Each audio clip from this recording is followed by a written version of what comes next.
Le parc naturel régional des Ardennes a été créé en 2011. Je vais rapidement revenir sur les missions d'un parc naturel régional. C'est toutes les mêmes sur le territoire français. Donc c'est tout d'abord la protection des paysages, protection de l'environnement. C'est l'aménagement du territoire, le développement économique et social. C'est l'information. On entend aussi par information la sensibilisation et l'éducation. Et puis enfin, la dernière mission, celle qui nous intéresse aujourd'hui, c'est l'innovation et l'expérimentation. Alors nous, sur le territoire du parc, on a choisi d'expérimenter.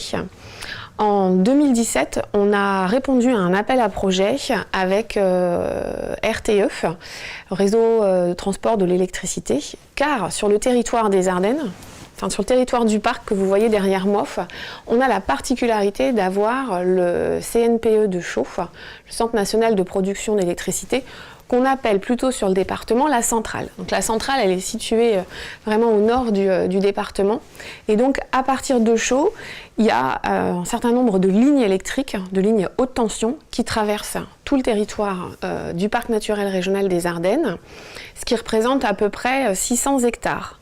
Dans ces 600 hectares de lignes à haute tension, c'est la plupart du temps, en fait, sur toute la partie boisée, en fait, c'est ce qu'on appelle des tranchées forestières.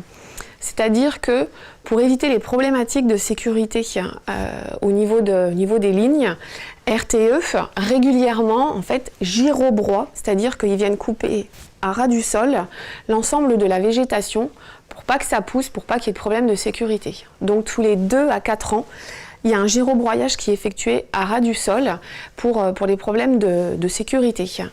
C'est des choses qui sont onéreuses pour RTE.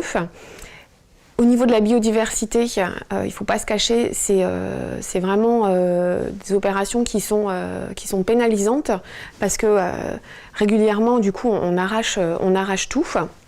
Et puis au niveau des paysages, il y a des impacts qui sont pas très heureux sur le territoire. Et donc, suite à ce constat, le parc a décidé, avec RTE et avec l'ADEME, il y a une enveloppe de débloquée d'à peu près 800 000 euros pour pouvoir faire des aménagements pérennes, durables, sous ces lignes à haute tension.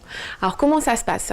En fait, nous on rencontre les partenaires, on travaille toujours de façon concertée avec les communes, avec les propriétaires, avec les chasseurs, avec l'ONF, pour savoir qu'est-ce qu'on pourrait faire en dessous de ces lignes, alors que ça fait des années qu'il y a une gestion par girobroyage qui est réalisée.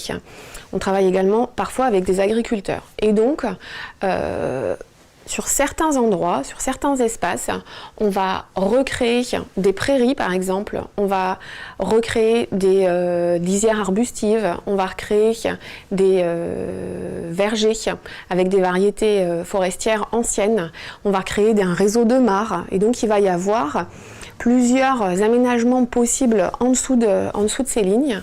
On va réaliser les travaux dès lors que l'ensemble des acteurs auront été bien évidemment se seront mis d'accord sur les aménagements. Et puis ensuite, on va travailler aussi sur la gestion durable. L'objectif étant que ces aménagements puissent durer dans le temps et qu'on puisse nous ensuite avoir des bénéfices au niveau de ces aménagements, c'est-à-dire moins de coûts pour RTE et surtout une amélioration significative de la biodiversité pour le gibier, pour la faune qui s'y trouve, pour qu'il puisse y avoir un véritable corridor écologique en dessous de ces lignes et qu'on puisse en tirer le maximum de bénéfices.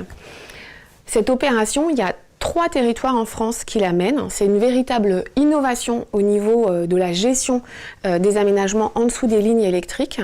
Et nous, on souhaite aller dans le projet, on souhaite aller plus loin.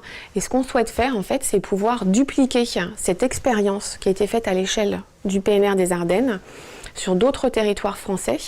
Et donc là, une fois que les actions sont réalisées, on va créer ce qu'on appelle une boîte à outils avec un retour d'expérience. Donc la boîte à outils, ça va permettre à d'autres territoires de savoir comment faire au niveau de la concertation, de savoir quels aménagements réaliser, enfin, tout un dispositif d'aide pour les territoires avec des analyses bien précises et ce qui va permettre, on espère, de dupliquer cette expérimentation qui a été réalisée sur le territoire du parc à l'échelle nationale. Tout ça, bien évidemment, en collaboration avec Réseau Transport de l'électricité, RTE et l'ADEME.